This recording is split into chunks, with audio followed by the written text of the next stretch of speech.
Hello, and welcome to my lesson, How do the cells of the retina turn light into action potentials? The basics.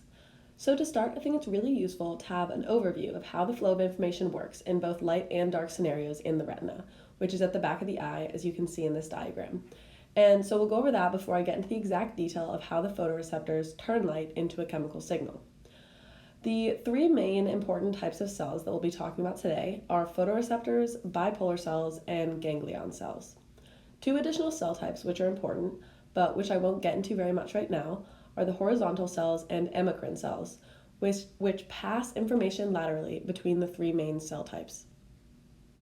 Now, to get into more detail about the photoreceptors specifically, there's a steady flow of sodium into photoreceptors, which keeps them at a resting membrane potential of about negative 30 millivolts in darkness. This sodium flows in through channels which are kept open by cyclic GMP. The depolarized photoreceptor releases glutamate. But when light hits the photoreceptor, it activates an enzyme that destroys the cyclic GMP and therefore closes the sodium channel and hyperpolarizes the cell, and the photoreceptor stops releasing glutamate. There is much more detail to this process, which we'll come back to in a moment. Okay, so the next step in the process is the bipolar cells, which the photoreceptors are releasing or not releasing glutamate onto.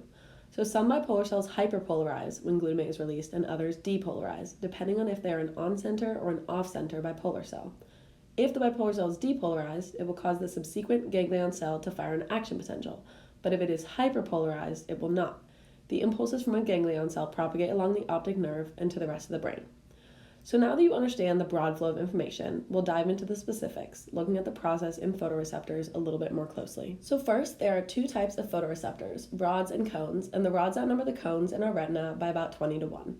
The process of phototransduction is for the most part applicable in both, but note this information is specifically talking about rods. So here's a more detailed setup of a photoreceptor. There are stacked discs in the outer segment of the rod, and in the membrane of these discs is a photopigment called rhodopsin. Rhodopsin is made up of a receptor protein opsin and a prebound ligand called retinol, which has the ability to absorb light. And when it does absorb a photon of light, this changes the conformation of the retinol and activates the opsin, which changes the wavelength that the rhodopsin absorbs. And it actually changes from purple to yellow in color in a process called bleaching.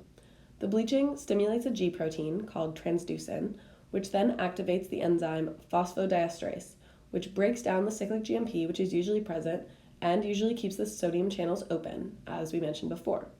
Therefore, the sodium channels close and the cell membrane hyperpolarizes, which, as we know, inhibits release of glutamate.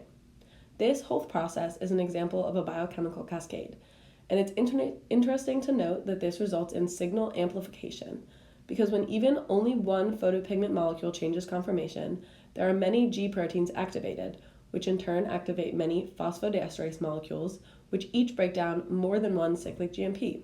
And this is what makes our visual system very sensitive to even small amounts of light.